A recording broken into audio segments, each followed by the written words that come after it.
Frank Casino sent me a joint. It was just him on the joint, and he wanted to, and it was crazy because he wanted to talk fly stuff. He wanted to talk like, yo, let's, where were you in this, blah, blah. I was like, okay, cool, yo. And I sent him the verse, and then I think he sent it to Cassper. So it wasn't like, yo, we were doing no, we went in a cell group. One of my favorite Keenan joints is because you hear it subtly. Yeah. That issues to me conscious rap. Yeah. You know what I mean? It's like that's a song I would have made. Yeah, yeah. Like, you know what I mean? Sim Dope. Yeah. Sim Dope is about like, yo, a kid who don't got it. Yeah, yeah. A kid who don't have it. Yeah. First of all, Drake, Kendrick, and Cole aren't special lyricists, right? Yes. Okay, let's continue. No. Kendrick's not better than me. So Shane is one of these guys who comes from this world of like, oh man, these guys who understand these sounds, and he is the thing with him is he's a nerd.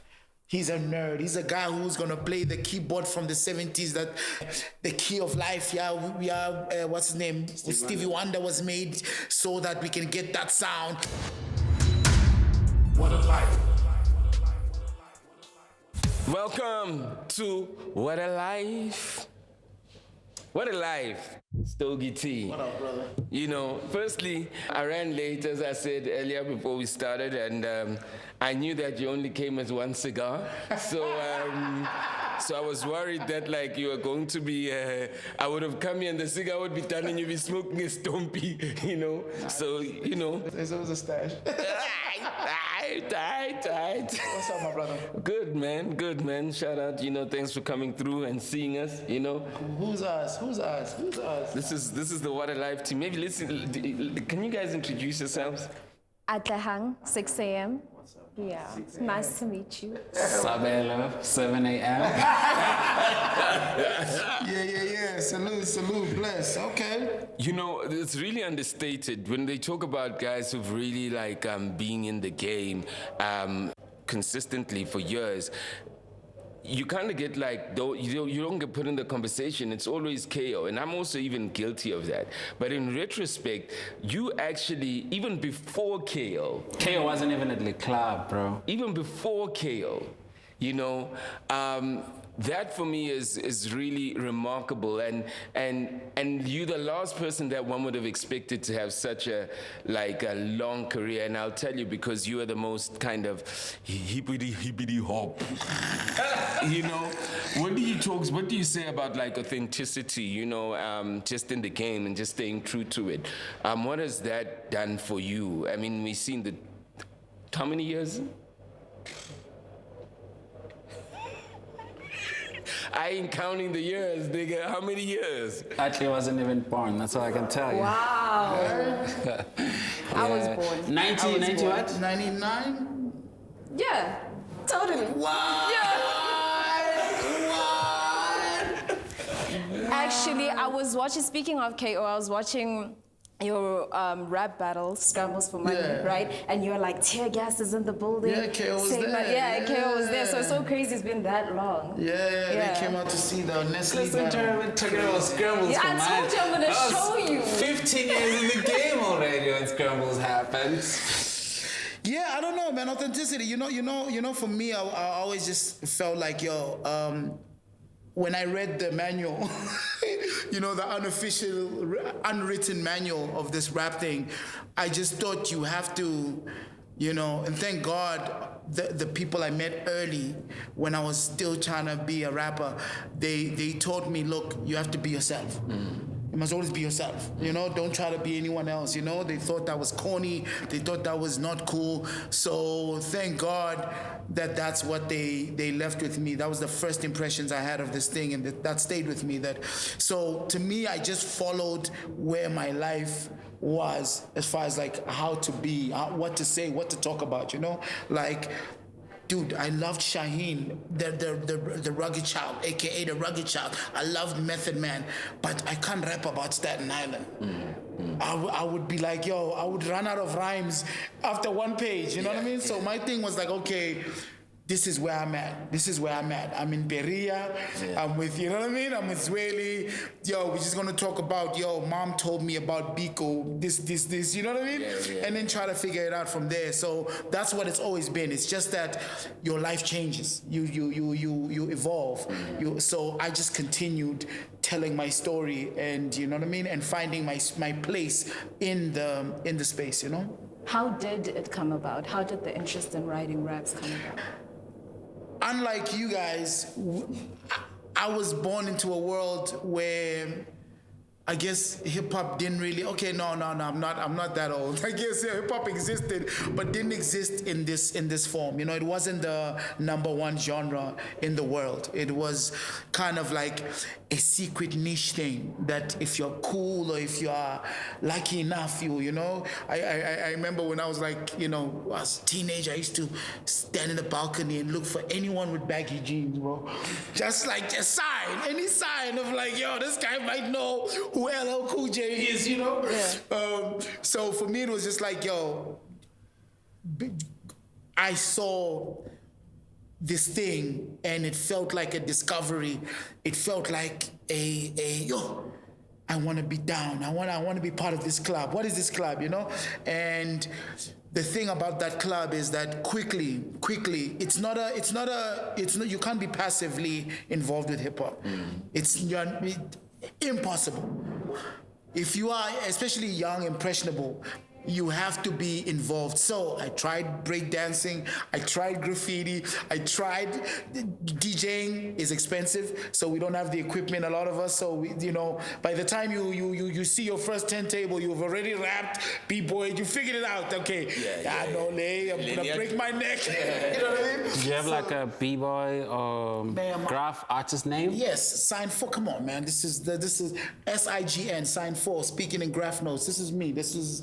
There's still train stations from Johannesburg to Pretoria that still have my tag to this day. To this day. What must we look out for? He could be tabs, bro. What must we look out for? I'm not tabs. Sign 4, SIGN 4, or Ink 1. Ink 1's crazy as well, but yeah. So you had two aliases. Yeah. I'm actually even breaking rules now by telling you what that. I really shouldn't, but too old to go to jail. Right now you're gonna go to a home. I don't see almost a home. I say too old. Yeah, hospice. Yeah. So graph is where I kind of landed when I was like, this one this was too complicated. So it's a little bit of yeah, exactly. Yeah. But because of like the things that were happening in the home as well, poetry, growing up with like the struggle stuff, the storytelling, it kind of met itself with the MCing. I was like, I like this KRS One, I like this Public Enemy, I like this De La Soul. So you know who reminds me of you? Earl Sweatshirt. Earl Sweatshirt, why? Like you listen to Earl Sweatshirt, you hear like Miriam Makeba speaking at the end of a song. Actually, one of his most played songs on Spotify is like a Hugh Masekela. I'm forgetting the name of the. It's just like an interlude, but it's just Hugh playing. Oh, wow. Yeah. But I'm just talking about the connection to that side of he's not. I don't think he was ever a poet like that. Yeah. But I think his father was like poet laureate, for South Africa. Kgositsile, Keorapetse. You ever met him? Who? Keorapetse Kgositsile? You have a song with him? I got a song with him. What do you mean? Of course. I mean, I don't know how that worked. Maybe he sent his. No, this is not just the OG, but this is like this is a struggle icon for us, and a man of words that we grew up with, Earl Sweatshirt's dad, and funny story, amazing story actually. So he went to exile in the 60s, and he was in these ciphers, and I used to call them ciphers, but poetry spaces, movement. People talk about anti-apartheid, yeah. But like there were real movements because they were underground. It's like it's struggle times. Yeah.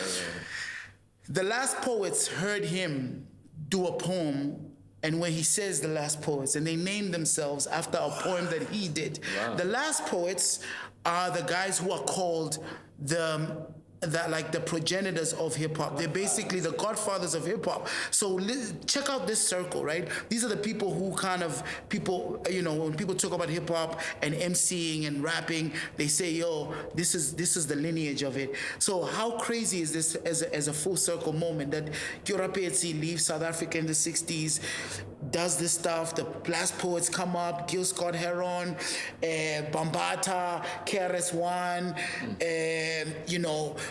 Tribe Called Quest, Kanye West, Earl Sweatshirt. You feel me? And then everyone else who's inspired by what is it? What's that whole crew? The Sweatshirt and them, the title. Odd Future. You feel me? Yeah. All our guys who are inspired by them.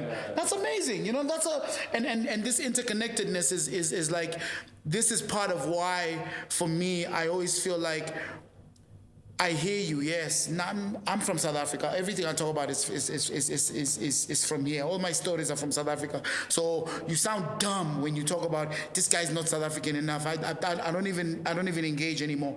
But the thing about it is, this is why I look at Slikour and I look at Youth Star from the UK and I look at Chen Lo from Brooklyn and I look at all these rappers all over the globe and I see the same thing, because it's like we're all different backgrounds, different, but our lens. I can literally start a conversation with Slikour now about Ice Cube. And I know some other dude can jump in from another, you know what I mean? Because it's like, this is the movement, this is what it, and that thing gave me so much purpose and gave me so much place, and I think that's what kept me. If the rapping thing is what made it interesting and exciting, it's this thing, this community that kept sacred. me. It was almost like a sacred kind of community. And I think, is it fair to say how black people were defined by apartheid? Rap literally or the sacred world literally almost questioned how you were defined by apartheid. So you automatically just found a place in that, because you were not gonna be that because this is our platform. Cassper, you know what I mean? Yeah. You are not going to be that, but rap literally, when you saw guys, I always say, when I saw guys that looked like me who weren't going through the struggle as we were going through inside, they were going through their own, but we saw the glamour. Yeah. That was I'm one of those, I want to be one of those blacks.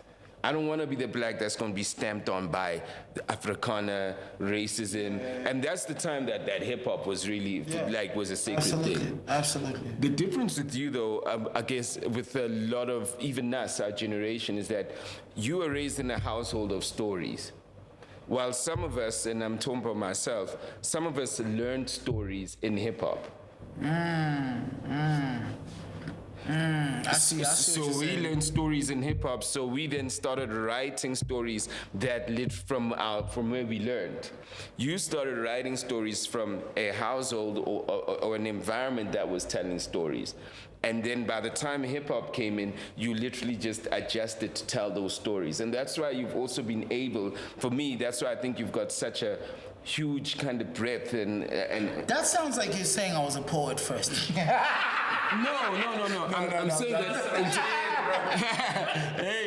I'm saying that interpretation, because the power of hip hop for me is, how do you interpret reality? Yeah. So if I interpreted my reality from hip hop, I'll literally go as I'm throwing here. But if I interpret my reality from a place where I'm rooted from, which is home, literally, I'll always be able to adjust, because it's rooted from that environment that adjusts.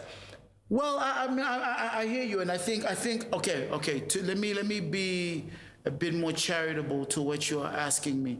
It feels like you're saying that there was already a world of words in my life, right? A word of stories, and then when hip hop, when I encountered hip hop, it was easy to not easy, but it was it's more like, when I'm writing a story, a rhyme, it's like I can bring all these other things into it, right? It's essentially just saying the value, because not say that how parenting is different. My parents never told me stories. Okay, I see what you're saying. You know what I mean? Yeah. We never sat. And I'm just saying, even generally, I never was in an environment where like you would sit and like someone would come, oh, this happened, this. No, we literally, there wasn't that. So it's also like a household thing where like, absolutely, and by the time, and not that you're a poet, but by the time rap comes, it then becomes a skill to rap it. Which is what, so like I can have the skill of rapping, but like the interpretation is literally coming from rap. Yeah, okay, I get you. Yeah, absolutely. I mean, when Nas is talking about Nas stories by Aesop, it's like this guy is coming from a world where his dad is a jazz musician, his mom has got books in the house. So him versus 50 Cent is a very different, I'm more 50 cents, you more Nas. I'm more like. But what? No, you see, that's the problem I have with what you're saying, is because you're trying to make it seem like, I think there's wealth in both worlds. There's richness in both worlds. There's wealth in the fact that, okay, this guy comes from world of, he's been exposed to things. You know, it's like you, like I don't know what your background is, but when you come to do your work, you don't just do what you're told. You also bring the things that you've learned from other places into what you're, So, I'm saying that 50 is obviously a smart dude, but also he brings a different kind of knowledge base and a different kind of smarts to the thing. And constantly what people do, especially when people rap like I do, or people value the things I do, they start to say, yo, T, you've got your rhymes in a book somewhere, they published them, you were inducted in the blah blah. I'm like, yeah, those things are all cool. They're amazing, and what an honor, like what Kendrick has. What is it? The Pulitzer. It's like, yo, amazing, that's amazing. But without the Pulitzer, he's still Kendrick. Without the article in the, I'm still, So I think the Pulitzer doesn't make him more important than KRS. We don't use those measurements. We use our own measurements. I'd say at least internally in hip hop it doesn't, but out there. No doubt, and that's the, I don't care about out there. I only care about in here, and protecting in here, because they might stop giving away Pulitzers. The price might stop. Well, then what? I mean, I'm just saying, you know what I mean? There's two things, right? My thing is that it's how hip-hop is able to live in both worlds, where there was a time where hip-hop wasn't at the Grammys, right? And for Jazzy Jeff. And then through Jazzy Jeff and them from a mainstream perspective. And then there's a time where hip-hop wouldn't win the Pulitzer, right? Yeah. So it's probably the only genre that can occupy super mainstream and occupy super niche from that level. Whereas it's like jazz is jazz, nigga. It's like, it's not playing in the club. It doesn't have the breath. Like jazz is jazz. You will never hear it, but you can hear. It's not playing in a club. Why? What's so special about the club? No, I'm just giving an example of spaces where jazz hip hop can exist because there's like the nerdy stuff, there's like the club stuff. It's like hip hop. There's so many pockets of it. You're right. I mean, well, we just witnessed a battle now where it felt like, these are internal things, man. Guys, these are our own things, man. Now the whole world is dealing with our own things. You know what I mean? Like a battle, it's like if I have a problem with Slick and Slick is an MC and I'm an MC, we deal with it on an MC level. Yeah. And people in the culture say, yeah, no, I know, Slicker won that or T got that, right? Finish. Yeah. The problem with this one is that these are two of the biggest artists in the world. Yeah. And so people who are not who don't understand the things are now commenting, and it's Is that why you would say, so sorry, is that why you would say, I mean, I was reading your interview with The Plug and I jumped to the part where you're talking about the Drake and Kendrick beef. Is that why you would say Kendrick maybe won it, even though you say he didn't rap better, because, you know, the people outside are considering other things that don't necessarily win a beef in hip-hop, you know? Just based on that, to add, what determines the winner, right? Is it the audience or the people that are listening? Is it like the rap, audience the now. lyricism? Like, what is it? Based on, because we Mainstream understand that this is sci-fi, like, yeah. we understand that this is like a new era of hip hop, right? Absolutely. And it's completely different. Absolutely. You understand? So can you explain the difference that you feel like, how you feel about the new era of hip hop and what determines the winner? The audience has always decided a battle. There are some battles that we've seen, that we've experienced, where someone will be incredibly lyrical and technical, and some other guy will call him a bitch, and he'll win the battle. This has happened. It's how you said bitch. Yeah, it's, you know what I mean? Yeah, exactly. It's happened. You know? See you push a T. Yeah, exactly. This dude beat somebody who we thought was unbeatable. Unbeatable, right? Like Snaz D, yeah. Snaz was like, You beat Snaz? yeah, and You know this? I didn't know this either. And bar for bar, listen, before that battle, bar for bar, people would say, if you just measure Snaz and Slikour based on their output, this guy is rated high, he's the underdog, okay? This guy's, and Niggas who are not at the clubs would still think that. yeah, okay, fair enough. But my man whipped his ass, and it wasn't even close. People were like, yeah, no. How did he win the battle? I said biatch. No,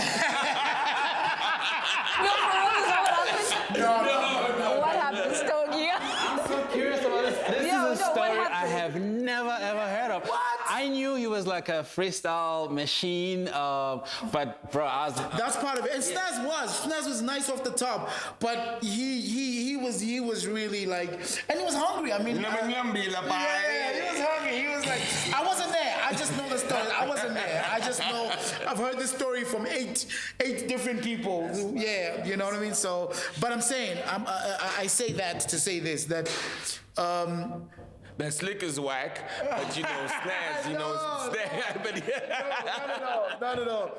I say this to say it's always been the audience that decides. It's always been, regardless what happens, you have to win the audience. So I've been in battles where I can tell this guy is kicking my ass, but I know what to do to not make them realize. So strategy wins a battle, which is why for me I think Kendrick won it. By far.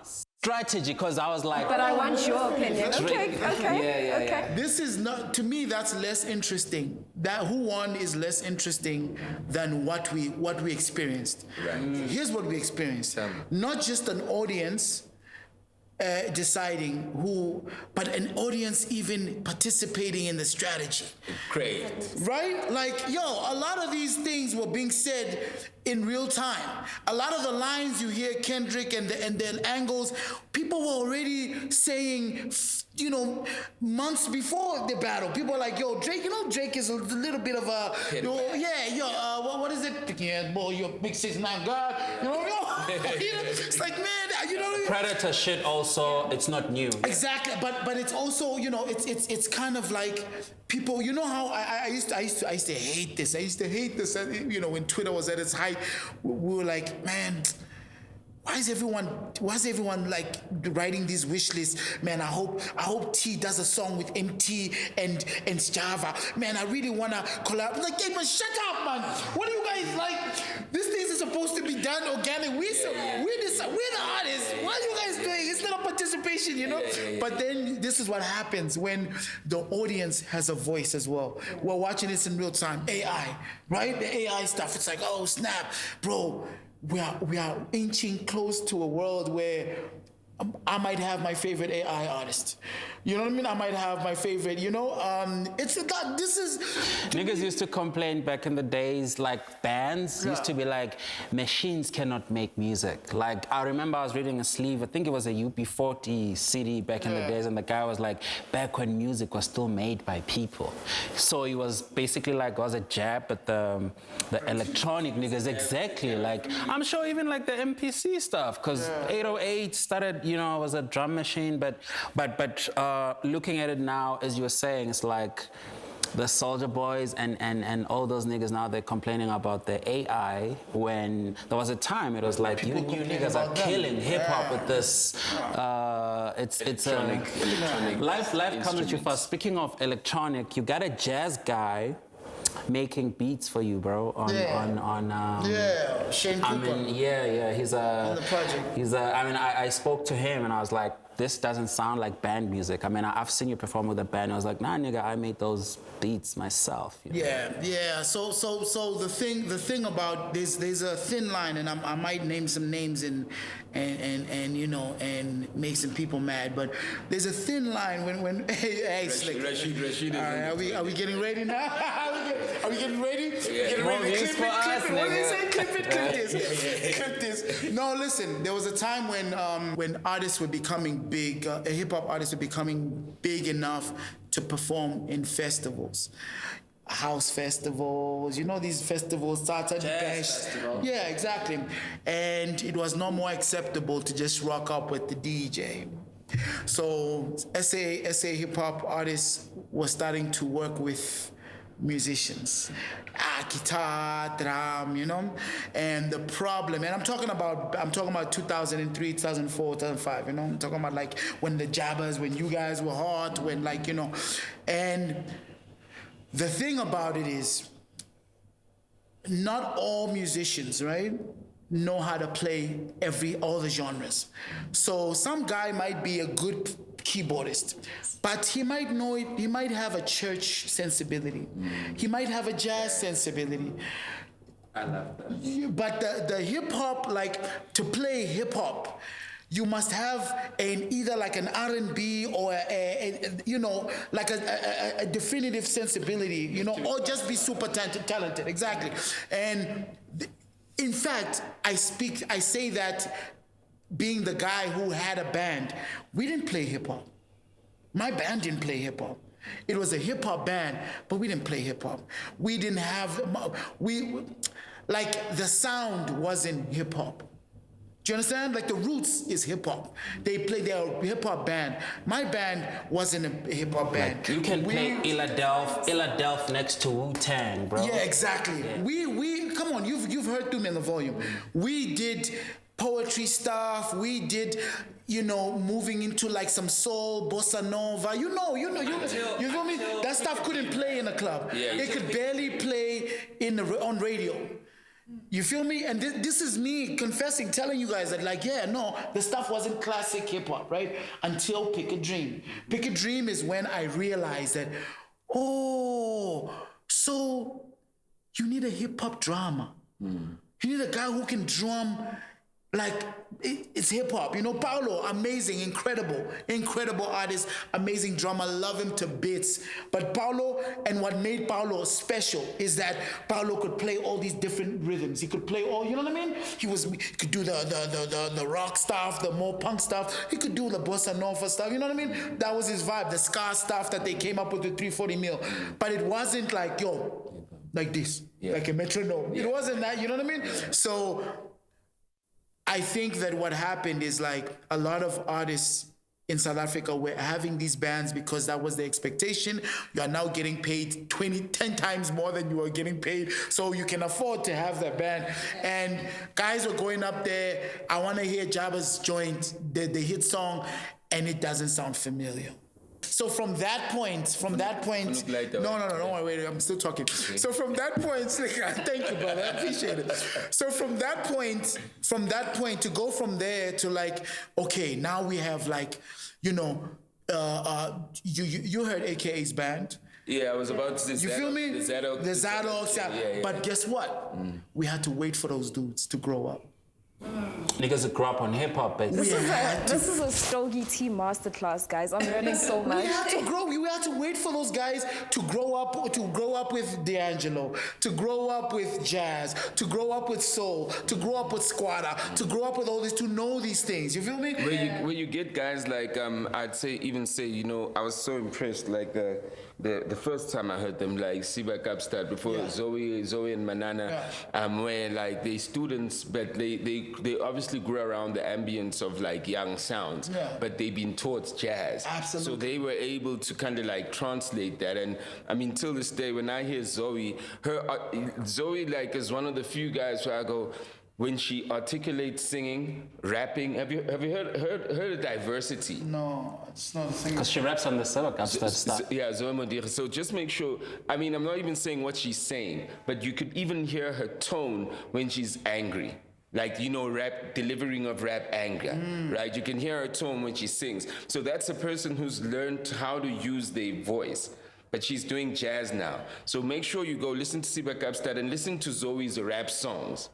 And the songs where she raps on, and the songs where she goes really deep, like into like singing. Crazy. And then listen to it today, the stuff she just released now, her jazz stuff, and listen to the articulation. So most of us, we grew up music wasn't the educational path. No. So these kids, not only were we waiting for Zadok and them literally like chose music as an educational path. Yeah, absolutely. Do you know what I mean? They're skilled. Yeah. They went to develop the skills. They went to grow. They learned the skills, and then, but also they were in the streets with the, with the young ones. With the, you can imagine Zadok and them are listening to the same things. Who's an engineer from Ambitious? You had mentioned him. Ruff. Yeah. You feel me? They're listening to the same things Ruff. They know the popular stuff that Ruff knows. They know the trap. They know but they also hear. You feel me? So Shane is the same. Shane, Bokani, all these dudes are the same in that.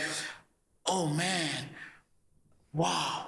These guys are not playing jazz, Joe. They're playing the song. I think for me, the best guy who does the band best, it's Nasty C. Performance. Yeah, with the band? Come on, bro. Really? Because he plays with, who's the guy who used to play with Lyra? What's his name?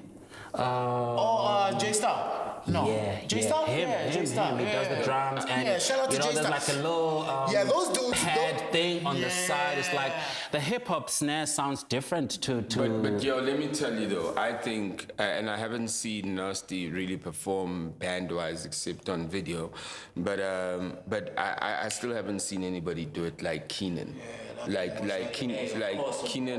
Keenan literally how he. The thing with Keenan is that his energy of who he is, the band doesn't dilute. And that's another thing about a band. A band can dilute. You can be like a hardcore, and then the band goes, and then you go like, It sounds weird, right? Yeah, Keenan literally doesn't lose a step of who he is when band comes. So for me, it's also like, besides just your band, it's also like the artist on top of it with the band, But I mean, I had never seen, and I'm saying Keenan like showmanship, but like craftsmanship. You one of the few guys that I'd always think of, and I'd be like, even when I was like, fuck this guy. Like your craft on a beat with the band, even though you say you guys weren't playing the prop, you are literally creating a whole new thing though. Yeah. So the MC who's on a band that literally doesn't know how to hip hop has to be so hard that like you don't feel that. And that's what you did well. You were so hard as the MC that even though the band, because we heard other guys who literally would do it and they could be good, but I could still feel that, hey, I lost the vibe. So you created that because you moved the crowd. Yeah, but I don't want to make it seem like I was doing. This interview's about you. We're giving you roses. Salute. But come on, the band, our ambition or our what we set out to do was to create new music. And when I say new music, I mean literally shit you ain't never heard before. Yeah, sounds. Yeah, sound you ain't never heard before. So that was the ambition as well. It wasn't like, because we're like, yo, I know dog, that roots thing, hey, it's father thing, Yeah. So and also we are who we are, so we can only give what we know.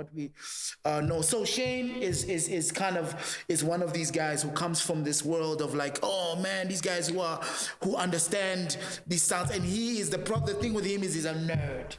He's a nerd. He's a guy who's gonna play the keyboard from the 70s. That the Key of Life. Yeah, we are. What's his name? Stevie Wonder was made so that we can get that sound. He's the guy who you can send him the sample and he'll replay it, and you'll be like, yo.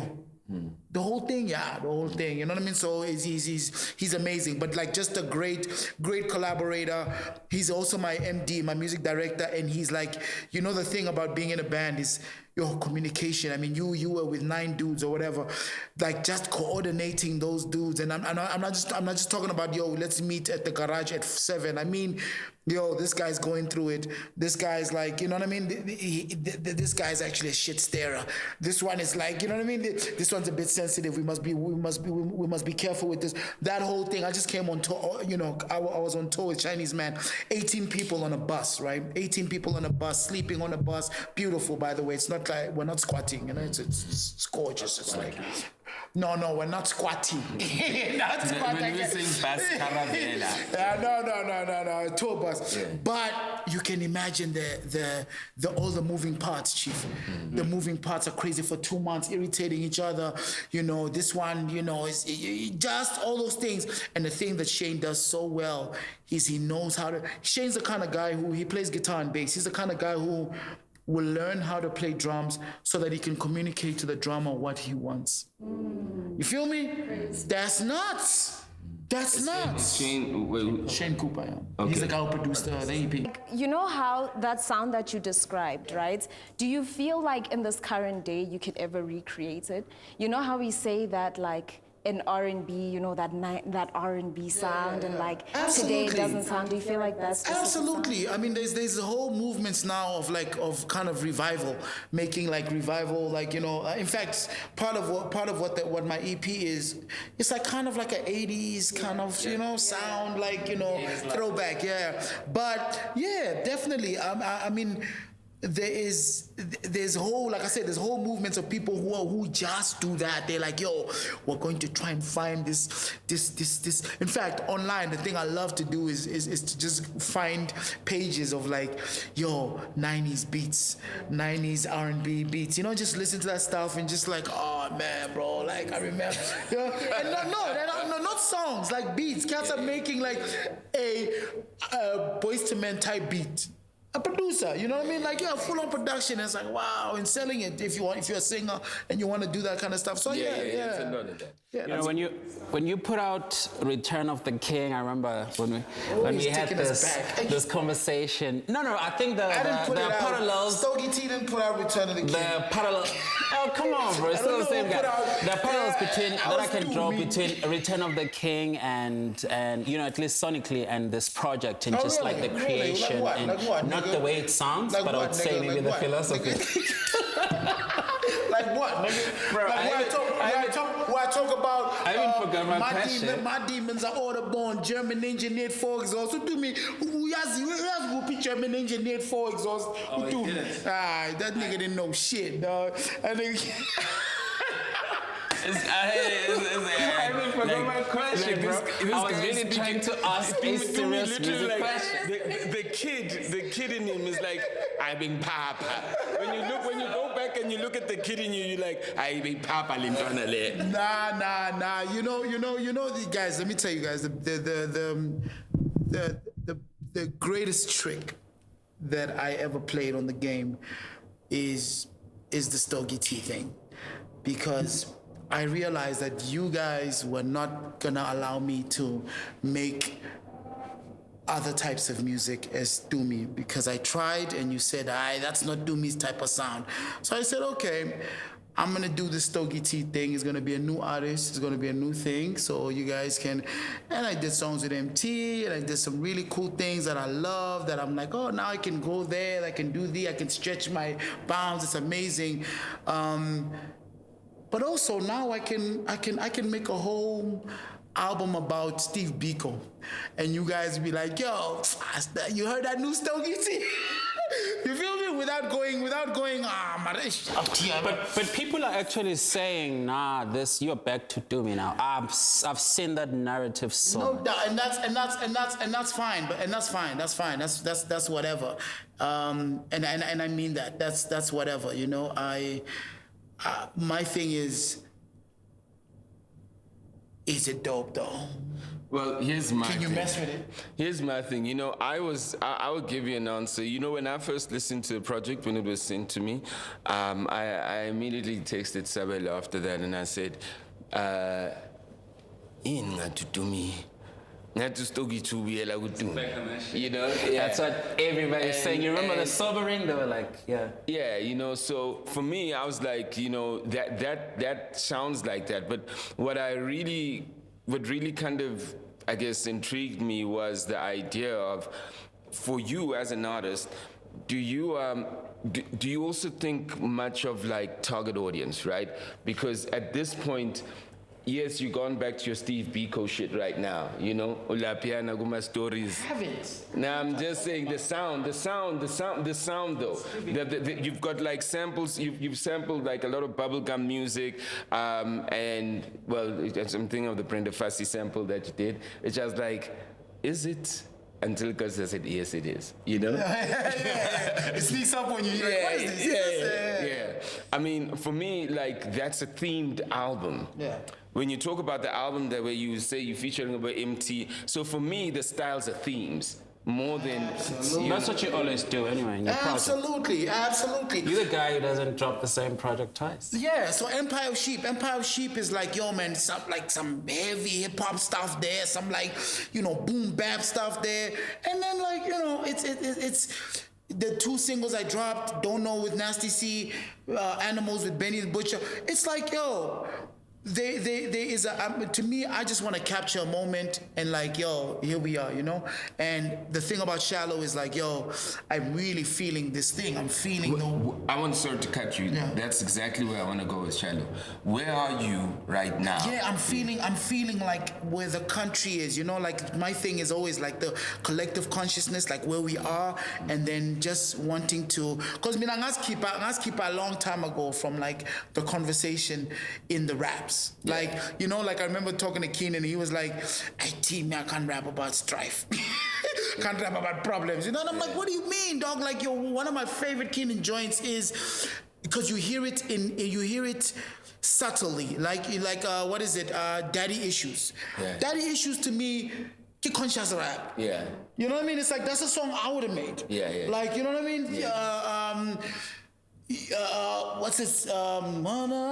Sim Dope. Yeah. Sim Dope is about like, yo, a kid who don't got it. Yeah. A kid who don't have it. Yeah. Who, yo, I'm Even this last album, he yeah, no, here, no. This one he went far. You feel me? Yeah, exactly. He went far. AKA was a conscious rapper, bro. 100%. Hey, relax, man. He really was, bro. No, he wasn't. Don't say that thing. Don't say that thing. What, is that an I'm not insult? a conscious rapper. No, that's not. But don't say that thing, bro. Don't say that thing, bro. Why you gotta say that thing? You say that thing, because he wasn't unconscious that it was gonna be accepted like that. Don't say that thing. Just rap, bro. He spoke his truth. Why we gotta like, yo, you know? No categories. Exactly. That's it. And that's what the Stogie thing is. It's just about, guys. Yes. It's live, bro. Hey, enough, man. It's live. Enough. Ngama box, man. You know what I mean? It's like, yo, who have I not collaborated with? And who do I have to collaborate with for them to say, T does, you know what I mean? Yo, Kelly Kumalo, Swangile Kumalo, MT, Nasty. It's like, come on. Romeo guys. Kumalo.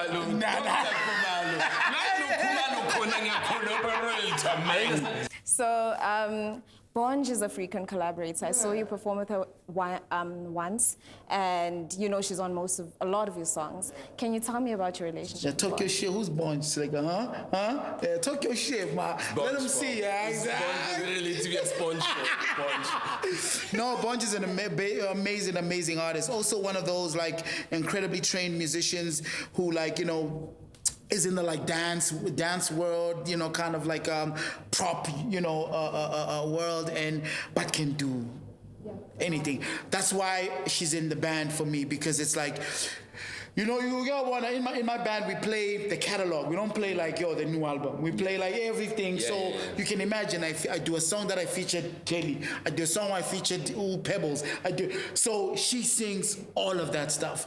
Where I feature dudes, you know what I mean? She sings all of that stuff, and she does it expertly in her own way. She brings a thing to it. It's even the song, even the Brenda song. It's like so well done, and I don't have to tell you to go watch the Alicia Keys version where she did at the World Cup opening. You know what I mean? To see what Bonj did. You know what I mean? You ain't gotta go see with him. You know what I mean? So I'm just saying, Bonj killed it, man. I love Bonj.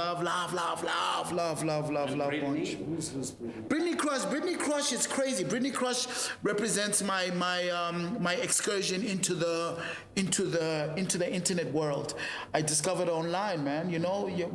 The team was like, scurrying, looking. We're looking for female rappers. We really wanted to get an MC, and she's like. She can rap, sing, she's just do anything. So 80s Love, she presented to me. She was like, I did this hook, I love this song, what you think? I'm like, I want it. Yeah. This one, I want it. And then, Shane, we kind of finessed it, we changed it, and we brought the 80s sound to it. And it's kind of it's such an important song because it decided the sound of the EP. But then also, it reflected my kind of cynical approach to life, because it was like, look, what's the love that everyone wants? That Winnie Mandela to Mandela love, that I want that Winnie in the perm love. I want that visiting Madiba in the cell love, mama. I want that skinny Luther Van love. I want that Eddie Levert forever my love, right? That's that sacrificial loyalty, all that stuff, But the cynical always comes in where you think, but they divorced. Yeah, of course. Yeah. You feel me? That's and every song has that, So 80s Love represents, and again, remember, I'm talking about SA now. I'm talking about us, I'm talking about where we are. Not that Bobby and Whitney love. That Kendrick Whitney love.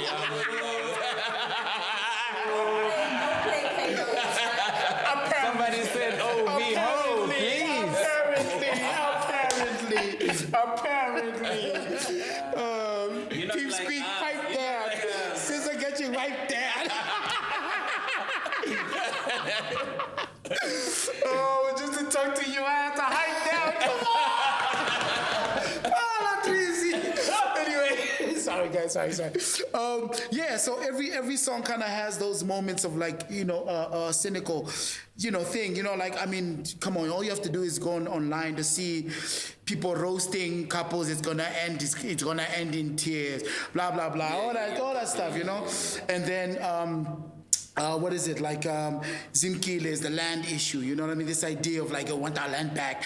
I've got Msaki, who sings the most beautiful spiritual, songs about. She's out there talking about Makwalandini. I'm like, hey, she's out there on an aggressive land grab. You know what I mean? A swag, but also just kind of questioning these things. Really? There's a lot of rural land. No one's trying to claim that rural land. You know what I mean? Everybody wants white people's farms that are done up anyway. You know what I mean? So there's a lot of these things, and all of them are kind of themes. Biko's ghosts, again, the ghost of the past. It's hey, guys, the riot. You know what I mean? I warned you. Let me ask you a question while you're going there. I'm so curious that what are you doing when these ideas come, Biko's Ghost? Even the titling for me is always I'd say it's profound, but where are you and what's happening, and how do these ideas come? You know what I mean? It's easy to write a verse, but to theme it, because a lot of people write verses, but packaging it, because when you come with a name, you are packaging it. Yeah. You know what I mean? That's what took the longest. Do you just write sometimes, and then do you also have a stage of packaging in your creative process? No, I found that there's more value in me reading than writing. So and I'll explain. Reading your rap, okay? No, just reading. So for instance, instead of You know, some people might have like rhymes written, like just I write all the time. I went through a time where I used to write every day. Every day I used to write a rhyme, force myself. And then I kind of slowed down on that and I said, okay, rather read more than write. So ingest as much as I can, things that are interesting to me, you know? So read as much, interrogate people's thoughts, interrogate ideas, say, okay, this is what I believe. This is what I believe. What is the best argument against what I believe? I want to find the best argument against what I believe. This is what I believe. I believe black people are beautiful. We deserve space in the world. We have. Are there ideas out there in the world that oppose that? Let me go find the strongest one. And then when I find that strongest one, then you'll know, okay, out there, or actually, bro, nah, bro, we not that special. You start to reach a point where you're, you know what I mean? But unfortunately, not unfortunately, a lot of what is the reading material now is the Bible, you know. So, that's a lot of work for me. So I wanted to ask if that way of thinking, in terms of thinking, what's the biggest argument against what you believe? Does it come from your journey in faith? I mean, the people who tear faith apart out there. Yes and no. Like, I mean, I think everything has led me to God, I feel. You know, everything that has happened has led me to God. But no, that's my brain. That's my brain. That's me being a contrarian, you know? Like, okay, everyone is following this. Let me see what the other side is saying. You feel me? It's like, why is everyone so comfortable saying Kendrick won? Why? Let's check. Let's actually check. You know, I mean, that one I didn't have to ask because I saw it in real time. You know, Drake won. So, you know, but like, no. Argument is people don't like Drake. No, come on. People don't like Drizzy. People don't like Drake. People don't like Drake. Yeah. Come on. I felt like there's more. No, there was more Drake haters than there were Kendrick fans. And, man, I mean, I've seen that, but I don't feel like. It's I mean, because- no. okay, Look. He played to his advantages. It's cool. But let me tell you some of the things that aided in the victory, right? It's this whole movement, Black Lives Matter, white people being incredibly nervous about spaces. White people can't say shit anymore. They in public spaces. They get shamed if they say the wrong thing. They get shamed if they say the right thing. You know what I mean? If a white guy says Black Power, they go like, hey, when I stop Cape, whatever. But white guys... Black guy can say Black Power, but a white guy can't say white power without it becoming a problem. Right. Oh, no, that I'm not even going there. I'm not even going. That's too far. Not white power. Okay, I'm black and I'm proud. You can say that. Right? You can tweet that. Can a white guy say I'm white and I'm proud? Weird, right? What do you mean? What's whiteness? For me, this argument See, listen to him. You just said the Nazis do. They do, but... I know, but I'm saying... And everybody gets criticized. That's what he's trying to say. No, He's trying to like say Black Lives Matter is extremely black, and Nazi is extremely white. Stop acting like people are not criticizing Black Lives Matter. There's actually so much argument against Black Lives Matter. No, I'm not saying. So it's fragile for everybody, But bro. the actions of the Nazis, it's what's Maybe because you guys are behind the black. But No, you crazy. It's not fragile. It's not. No, hold on. No. It's not fragile for everybody. That's cap. Cap. I'm gonna put cap on that. It's not fragile for everybody. It's people who have not been seen are starting to be seen, are starting to occupy spaces. It makes the people who occupy the space more nervous. It makes them retreat a bit, right? It's natural. It's like, everything was centered around whiteness and centered around white people, and you know what I mean? White is the default. You feel me? I remember watching a cartoon where they were like, what's that? What is it? How were Native Americans? How do they come about? and this guy told a story to the kid that like, oh, this one guy was in love with this girl. She kissed him and he turned red, and it's like, oh, that's kind of like an innocent story about. But what it presumes is that the default for humans is, you feel me? And it's those subtle small things, right? That center whiteness that put it at the. So when you challenge it, when you speak, it starts to become a bit like, okay, when people who are always, and we know it as males. We know it as males, that when women start to occupy spaces that are male or whatever, we start to be like, yeah, all the things we say about female rappers. We like, yeah, but like, why you gotta be butch though? It's like, nah, nigga, there's niggas that are butch. There's dudes, I mean, not there are dudes that are feminine. There are dudes are feminine, sorry. That, you know what I mean? We always have to impose it. Yeah, but like, yo, can you really see yourself singing Nicki Minaj, yo, my titties, blah, blah, blah, in the whip, while you're driving down Grayston Drive? I can't see myself doing that. Oh, but the woman must be singing, yo, I made her suck my whatever, you know what I mean? All that. So that's what happens when people occupy space. Now, all I'm saying is that's the environment that the US, the zeitgeist is in. They've created a space where now these people are occupying space and the establishment is supportive of that. Right? And I'm not just talking about Black Lives Matter. Black Lives Matter has been not debunked, but they've stolen money. It's already, you know what I mean? We're not talking about Black Lives. We're talking about, we're talking about, yo, you are wild boy. You are wild boy. Thank God people have already voted. You are this wild comes boy. out. This guy's a wild boy. This nigga's getting it in the comments. That's all. Oh yeah, okay, yeah. Okay. Hate me more. Hate me more. Listen to this guy. So I'm just saying the environment. I'm just trying to say the environment is like, now think about it. If you are a 17-year-old white kid and you rap, you want to be accepted. You want to, and you're looking out. You're looking out, and you're going, hey, this Canadian guy, they're saying he's not black, they're saying he's, I don't want to be caught in the crossfire. and then and this one, I'm safe lah. I want to land safe. When I say Kendrick wins, I'm safe. Don't, this is human nature. Now, again, not everyone. One Drake the battle? No.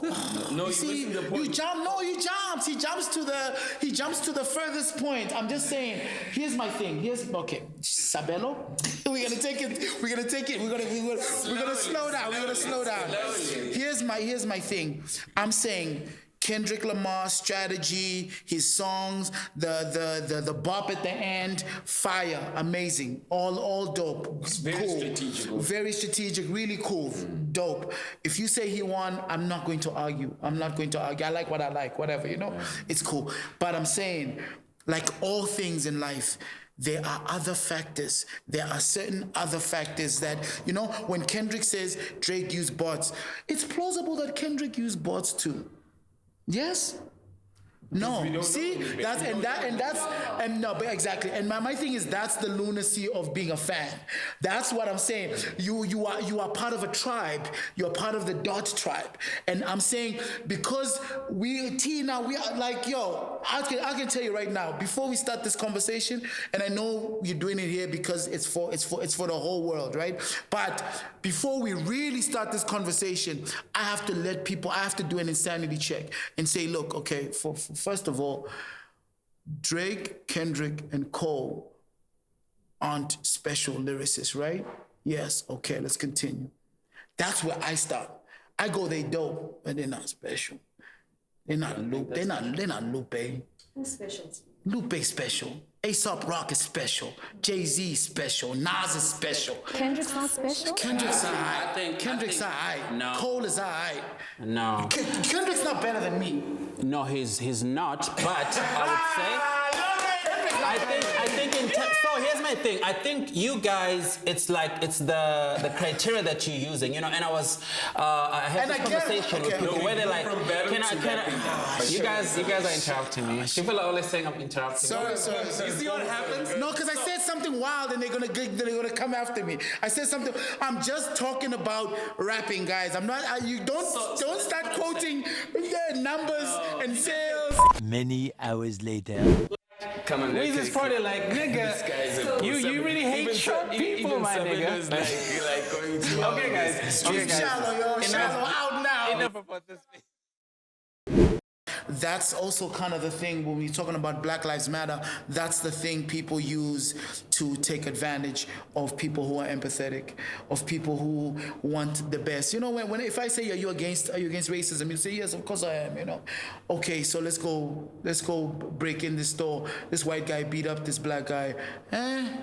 You feel me? It quickly goes there. Let's burn this. It's right to burn the store. You feel me? It quickly goes there. So you know, I think it's a great display of like empathy from your son to empathize with people suffering all over the world, particularly if they're children. You know, it's cool. But my thing is always. And what have you learned? What have you learned from not questioning more? From not? Yeah. Because, you know, for me to be like to be Muslim and then obviously make the decision to be Christian, and then for me because I think I've known you for a long time, it's a big commitment to be. It wasn't like I'm giving back this. Let me give you back the crescent. Let me pick up a cross, and then I like the swag more. No, it wasn't like that. It was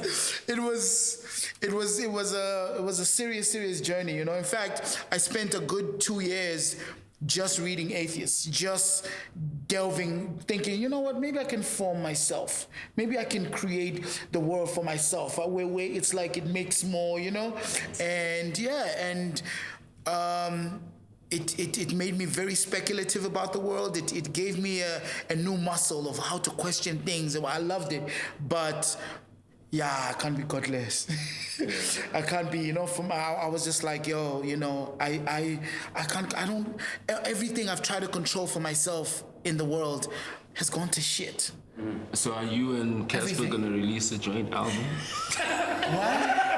Because Cassper is Christian. He's a born-again Christian. No, he's just messing with you. Look, since we're on that parent topic... So he's not a born-again Christian? No. I'm just saying the question is just...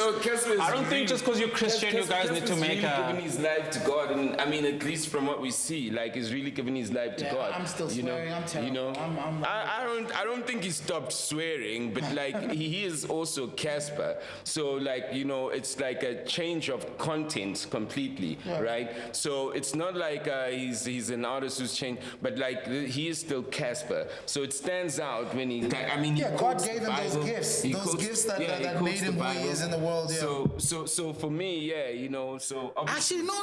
I'm on a joint with him and Frank Casino. Actually, there's a joint. So Frank is also part of the church. No, Frank. I did a song. He saw on Monday. Wow, this dude. Frank Casino said you are. Something else. People are horrible on this show. Frank Casino sent me a joint. It was just him on the joint, and he wanted to, and it was crazy because he wanted to talk fly stuff. He wanted to talk like, yo, let's, you know, where were you in this, blah, blah. I was like, okay, cool, yo. And I sent him the verse, and then I think he sent it to Cassper. So it wasn't like, yo, you know, we were doing, no, we went in a cell group, doing Cassper saw, my hands are sore. Yeah. Shout out to Cassper, God bless, man. That's beautiful. No. That's amazing. And shout out to Cassper. You know, for me, with like him being also one of the biggest artists in South Africa, to make a commitment to, because he is literally, he's quoting. And this doesn't mean he's perfect. And that's the problem with people. They start trying to go, but like he's making the effort. He's quoting. He's got a song with Namfundo Moore also. And like the verse, you know, he's really committed. You know, when Cassper goes hard on on Philip, he's going hard on Jesus right now. So like for me, that's a huge commitment and a huge shift. Well, and let me tell you why for me personally, I had to interrogate like the performer and my career as a rapper and then my faith, right? To say, okay, does this mean I must make a gospel album now, you know? And I interrogated it and I realized there's certain things I have to unlearn, right? So part of performing, part of rapping, a lot of it is pretense. I do shows where people will think I'm having fun, and I'm not. But you think, oh, yo, the way you the energy you give out, T, you're so welcoming to people. But I'm having a terrible day. But it's just because I've learned, and I'm a professional, you know. And I wouldn't want to take that to the pulpit and talk about God with that kind of what I call deception. It's not deception. It's just tricks of the trade. So you feel me? Out to me, it feels like I'm still not ready to be Stogie T, talking about. You know what I mean? Ephesians. I do mention it. I definitely do mention it, but. To preach You're not on that cushion Corinthians. Look, I ain't saying Cassper preaching. I'm just saying, guys, it really stands out when like you guys start. And I also like, look, I think there's a level of spirituality, but like obviously when you kind of choose a God and a Jesus, and you kind of and it's what you live, right? Yeah, there's certain expectations people have. Yeah. So for me, I really salute you guys because there's nothing wrong with it. It's like, and even if you are wrong or right, it's just trying to say that you're trying to do something better with your life, and you see that like your life is nothing without a greater being. You're trying to get out of the ego, essentially, you know. So yeah, like shout out. I mean, it's not like I'm not saying that Cassper is also like just posting like church stuff. I'm just saying both you guys have seen it. That's why I thought that maybe there's gonna be a based of crosswords. You know what? And there might be, bro. We're led by the Holy Spirit. There might be. We might bump into each other, and you know what I mean. And it happens. Or I might do it, or he might do it. I've got an idea of your cover. Yeah, you ain't the Holy Spirit though. So you I got an idea. Nah. You guys literally like we one at a time. Thank you very much. Stand in front of a cross, right? Stand in front of a cross, and like both of you literally like are looking like backwards like this in the cross, and it's like and before and after. Yeah, crossroads. Shout out, Yes. Are we done? Did we even talk about my album? Did we talk about my EP? I want to ask about your little daughter said Killmonger had real honor. My little daughter said Killmonger had real honor. What's the next slide? I don't know. But I think it's about he was avenging his dad, basically. So you're like, holy shit, wow, like she surprised you with that reasoning? Yeah, it was actually my son, but I just wanted to. You're erasing the little man. I'm not. He gets many mentions, but no. It's it represents Biko's goals. It represents Biko's a little bit militant. Killmonger was militant. I was like, so it's kind of a great way to start a verse. I always say that, like, for me, the most important thing about writing is a particular verse is how you started. It's like you need to capture, you need to strike gold when you start, What is it? I know a crazy opening line. What's a crazy opening line? You seen that guy's like pussy all over my face. Have you ever seen that? You guys have never seen that clip. Of course, this is. But guys. No, you guys are not on Twitter enough. Mustard on the beat, homie. Mustard on the beat. Mustard on the beat. Nigga, I said it before. No, Stogie. No. Nigga, I said it. You really like that Absolutely not. You really Okay. Mustard on the beat. Exactly. Killer. He said, I see dead people. And shut it down. It was up after that. Let's go back. I don't want you to know the answer. Yeah. You're talking about opening? Yeah, so just opening lines, man. Like, I really privilege them because they set the tone, but also, you know, I come from a time when you don't have a lot of time, bro, to prove that you one of them. You know, it's crazy. Like I try to do multiple things in a song. I want to tell the story I want to tell. I want to try and entertain you, although that's not top of the list. But I also want you to know, I want to win you over. And the only way I know how to win you over is to show that I'm dope, to keep you here, to go, hey, let me see if there's more here. And to me, that's why it's always like, those are the things that I'm always checking. And so when I hear a song by an artist, by we used to do verse of the month, verse of the year. I used to love us doing that because it was an opportunity to go, okay, these are my values. These are not, you know what I mean? I know a lot of people who used to be mad, like, yo, man, I'm not verse of the month. It's like, bro, it's me, bro. It's not a committee. It's me. It's me. It's an opinion, you know what I mean? And these are my values, and the criteria is like, it's like, yo, did you tell your story? Do I know who you are? Okay, let's say you're not doing that, but do I know what you're talking about? And then, do I want to hear this guy again? You know what I mean? Do I want to hear this rapper rap again? You know, and those kind of things. There are verses where I don't tick any of those boxes that I've written. You know what I mean? And hence they've never been rapped. In the verse of the month, the guy's like, so you don't want to hear me again? But like, going back to the music. Niggas, people are always like, yo, when's Stogie gonna do verse of the month? I'm like, y'all ain't tick the third box, all of y'all. He doesn't want to hear none of y'all again. I'm playing. Would you say the standards dropped at some point? No. I think priorities changed. Yeah. It's not standards, it's priorities. You know, like I hate to say standards dropped because I started to realize in the years that we did Verse of the Month that there was no incentives to be my kind of dope. There was, you know what I mean? There's no, like, does Nasty really have to be that dope? Doesn't. He's got a big enough audience. He just is, huh? Oh, but he is. But he is. But he you know what I mean? It's like, I don't see anyone really quoting Nasty like that. In fact, they give him trash. They give him shit about saying he doesn't really rap. I hear him rap like really dope. People talk about like Reese all the time. They hardly talk about Nasty like he's a rapper. You feel me? They say he makes dope music or whatever. And all I hear, you know what I mean?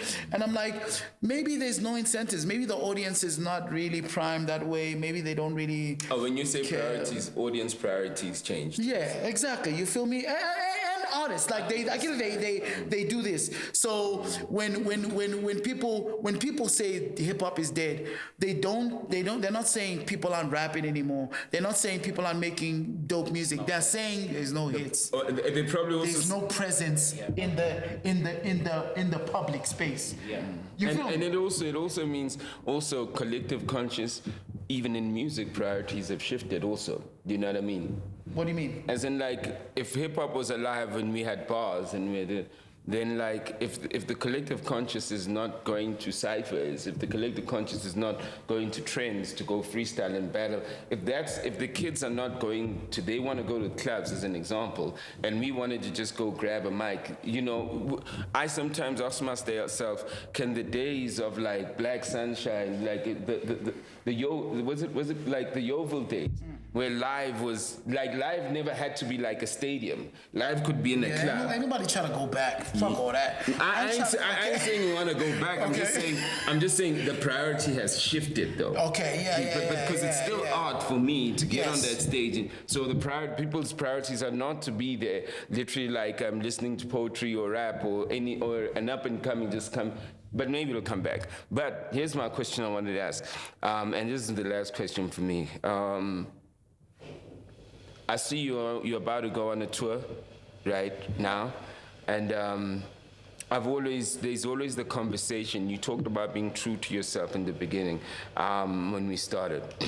And there's always the conversation, and we see what Piano has done. There's always the conversation with the rappers, like even with the sound that they use. You know, you could be telling a South African story, but your sound literally sounds like your sound sounds like an 808 story or an American story. So I was wondering, because now we just announced a tour, we're going global, and we've released an album that literally the style is very, like, in my view, it's Tumi from The Volume, it's the sound, the samples are South African, it's bubblegum. I can even see you telling the stories on stage about where you sample these songs, and like a song about who Brenda Fassie was, and like, you know, I can even see you telling that to a foreign crowd, and they could be like, oh shit, you know, that's interesting. What is the difficulty of doing that with other content that like you are using the normal hip hop beats when you are on a Benny Butcher feature, a Nasty, an MT? When you're on those beats, how does the crowd internationally receive you with that content versus what you've just done now and more music that's like that?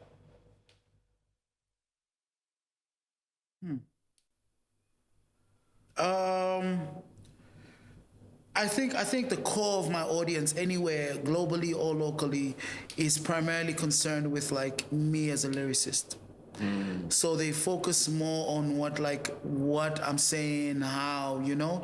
There is a section of my audience, particularly internationally, that grew to love me because of the Tumi And The Volume sound, the experimental kind of, you know, stuff. So when I do something classic hip hop that's like, you know, like a song with Nasty or whatever, they might not really be with it, you know. But so did my South African audience, because remember, people who like 76, they weren't really checking for me as a lyricist. They loved the June 16 song. They loved the song. I gave them a song, June 16, you know? So when I then, right after that, do a song with Master Sip, you know what I mean? They like, I see you be out here. Okay, my bad. I think you guys are making the audience lazy. You know, I hear a lot of this in media where it's like, what people know. Bro, first time I was watching MTV, I didn't know those people. People need to learn shit, bro. Somebody please Google. Yeah, bro, it's important. It's important, guys. I think it's important. I really, really think it's important. Salute. Yeah, you're right. So but I'm just saying, like, I think, like, I'm convinced there aren't a lot of hip hop heads in South Africa, like real, like people who like hip hop. I think there are people who like popular music, and because popular music is hip hop, there, you know. But and I think it's the same with some of the people who make hip hop. I think if hip hop was made illegal tomorrow, me and this guy and a few others would have to go underground and go do that. And the majority of the people are gonna do what, I mean, shit, it's not illegal, and a lot of other guys left us.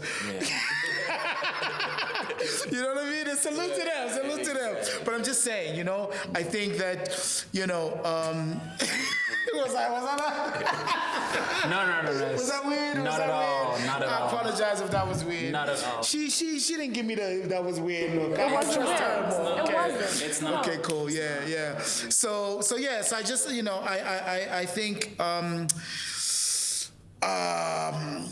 don't know, Slicker. I don't know, brother. I think I think there's an audience that likes what I do, and the focus on it is always like my proficiency as an MC. But and I like to always say I'm a rapper. People say no, but Slash, but no. I'm a rapper. You know, I did some interview with a lot of people who are hyphenated, Baba. I'm a writer, I'm a published author. I'm like, hey, yo, people are hyphenated. Me, I'm like, I'm a rapper. And I do many things. I'm judging an international book prize, the Kane Prize for African Short Literature. I'm one of the judges of that. Great. I'm not hyphenated, I'm a rapper. It's a rapper judging that. You feel me? It's a rapper judging that. I'm doing a play with James Poyser from The Roots. That's a rapper doing that. To me, I'm always like, yo, now I'm a rapper. You know what I mean? We do the Good Smoke. You know what I mean? I've got a property that's like, you know what I mean? Like where we're trying to create and unify the cigar community and trying to regulate some things. I'm a rapper. So basically, you're trying to spread cancer. With that being said, I would like us to close this interview because Kgositsile pelile. But I want to say to you, it's been so hard for me to make people understand that all I am is a rapper. Yeah. I'm a rapper, but a rapper's so layered. The capability of a mind of a rapper is one of the most. If you kind of use your mind as a rapper, you find a way. And people don't understand. They think that you're this entrepreneur. No, I'm a rapper. That's all I am. I'm a rapper. And a lot of these things we learned from this thing. Yeah, and in order for me to comfortably and have a studio and rap, whether I release it or not, which I got a bunch of songs, because I do, because the only way I can rap is if I use my mind to do other things. Yeah. So literally, like my whole life, businesses, the money I've made is so I could one day, so I could sometimes once a month, I got a bunch of verses sitting written. It's just so I can rap. That's really like what people don't know. I am a rapper. Salute. Yo, with that being said, we're gonna rap this. Oh my God! He goes right for Kendrick. That was not it. It's probably a minor. I know. I don't want you to hate that line. You know what he said to me? He was like, what was his best line? He's actually a minor. He sounded so annoying. Actually, on the beat, ho. Actually, on the beat. Yo, salute, thank you all the time, yo. Shallow out now. Go stream that. Run them numbers, yo. Bless. Broadcast live